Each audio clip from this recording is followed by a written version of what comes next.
everyone, this is Dr. Liv with New Insight, and thank you for joining me in another video. The title of today's video is Learning to Sit with Uncomfortable Emotions. Most of us were never taught how to deal with uncomfortable emotions. Instead, we were taught directly or indirectly to distract ourselves, push them away, or just be strong. But avoiding emotions doesn't make them disappear. It often makes them worse and more intense. Learning to sit with uncomfortable emotions is a crucial mental health skill, and it plays a major role in emotional regulation, resilience, and long-term well-being. So what does it mean to sit with uncomfortable emotions? At its core, sitting with uncomfortable emotions means distress tolerance, the ability to acknowledge, accept, and tolerate difficult emotional states without trying to escape or suppress them. And tolerating discomfort does not mean accepting defeat, giving up, staying depressed, not coping, or not trying to improve your situation or quality of life. Instead, it means choosing acceptance over avoidance, because avoidance makes things worse.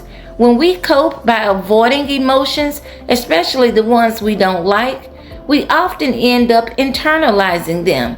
And over time, this emotional buildup intensifies anxiety, stress, and feelings of overwhelmment. And when this pattern continues, it can lead to burnout, emotional disconnection or numbness, and cumulative stress, also known as stress spillover. Avoidance may feel relieving in the moment, but it often worsens emotional distress in the long run. Learning how to sit with uncomfortable emotions has three main benefits. Number one, it builds self-compassion. Sitting with uncomfortable emotions helps to develop self-compassion because many people become frustrated or self-critical when they experience intense emotions, especially during grief, loss, or breakups. But when you understand that these emotions are normal responses to difficult situations, you're more likely to respond to yourself with compassion, patience, and grace rather than judgment. Number two, it builds distress tolerance and psychological flexibility.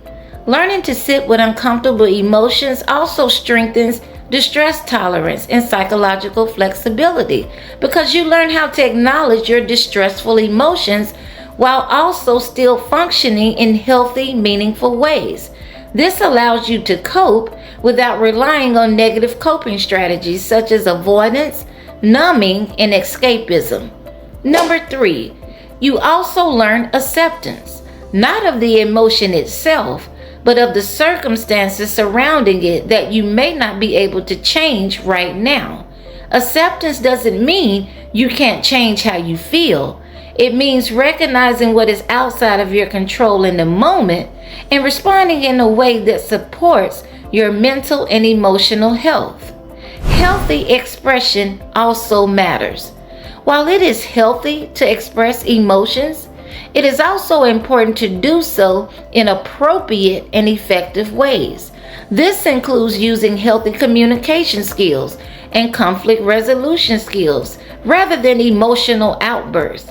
At the same time, be mindful of allowing distressful emotions to control your decisions, your words, or actions.